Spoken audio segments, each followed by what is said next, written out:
Sadhguru, I wanted to know that when we are silent, still we feel that mind chattery, which always bothers us, and our thought always shifts back to past and future imaginations, which will not be any of output. How to get rid of it? A whole lot of thought about this thoughtlessness. Thoughtlessness, no mind, these kinds of terms have been propagated all over the place, and these terms have been badly misunderstood and made into all kinds of things, and people are striving how to stop my mind.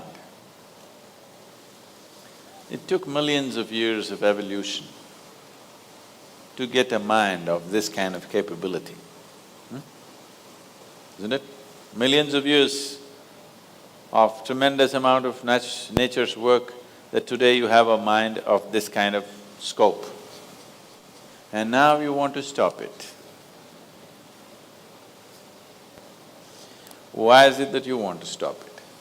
If your mind was constantly producing absolute pleasantness for you, would you think how to stop this mind? Would you? No. It's producing a lot of unpleasantness. That's why you're thinking of how to stop the mind. This is the first thing, wherever you go in the world, this has gone so much into people's mind.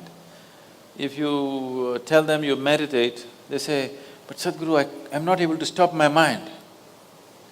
I said that will happen only after you stop your kidneys, liver, heart.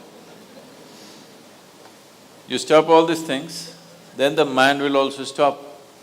Do you want it to stop? No. Then why do you want the mind to stop? Why do you have such a horrible prejudice against the mind? You don't mind if your heart is beating, you can meditate. You don't mind if your liver is working, you can meditate. Your kidneys are functioning, you can meditate. If your brain functions, you can't meditate, what is the problem? You seem to have something against intelligence, isn't it? This is the conspiracy of the stupid against human intelligence, that to meditate means your brain must be frozen. No. You don't have to freeze your brain. We were looking at this yesterday itself. We will initiate you into Sambhavi. It's a simple process. There are many ways to do it. This is one simple way. But it's a powerful process. If you sit here, you will see your body is here, your mind is somewhere, who you are is somewhere else. Once there is a space between you and the mind, then what the mind is not doing, what the mind is doing is not even an issue. It is like you're stuck in the traffic jam. You're struggling through the traffic. That's one experience. Suppose you are either standing on Chamundi Hill or you're floating in a hot air balloon and look down at all the traffic. Very peacefully, traffic. Why? There's a distance, isn't it? When you're in it, traffic is a different experience. From really high up there, sitting in a hot air balloon, you look down, you can't even hear the sounds. Looks wonderful, traffic, isn't it? Yes or no? Yes. Because there's a distance. So once there's a distance between you and your mind's activity, mind is not a problem. Mind is a miracle, it is not a problem. And anyway, if thoughts are going continuously, if you're having a mental diarrhea, obviously you ate some bad food, isn't it? Yes.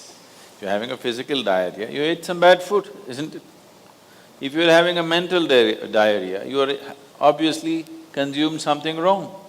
What this wrong thing could be is, the moment you identify yourself with something that you're not, then you're finished. Your mind is a continuous runs. There is no other way. Do what you want, try as hard as you want, it is not going to stop. If you do not identify yourself with anything that you are not. You know how to be with everything, you know how to use everything, but you're not identified with it, then you will see if you sit here, simply mind will be like this. If you want to use it, you can use it, otherwise it'll be like this. Right now your hands are like this, or you're holding it tied up because it'll go all over, is it? No. You can keep it like this. You can keep it like this, you can keep it like this. When you want to use it, you can use it. So it's a useful instrument. Suppose your hands become like this. You know, some people have become like this. Yes or no? If it becomes like this, you will become ridiculous, isn't it? If it happens to your mind, also you're equally ridiculous. It is just that you are living in the comfort that nobody else can see it. But people can see it. They watch you closely enough, they can see it, isn't it? And whether they can see it or not, that's not the point. The point is, the most important faculty of your life is out of control. Doesn't matter whether they can see it or not, that's not the issue. The issue is, the most important faculty in your life is out of control, doing its own rubbish all the time, not doing what you want it to do. So, if you have to be freed from this ailment, you should stop eating bad food. Wrong food or bad food means you are identifying yourself with things that you're not. If you sit here, if you're not identified with this and with this, then you will see everything is just fine. Then your mind will do what you want it to do. Otherwise, it will simply hang there, and that's how it should be. Mind should not be telling its own stories all the time. It should tell the story that you want it to tell, isn't it? Otherwise, it's quite a nuisance.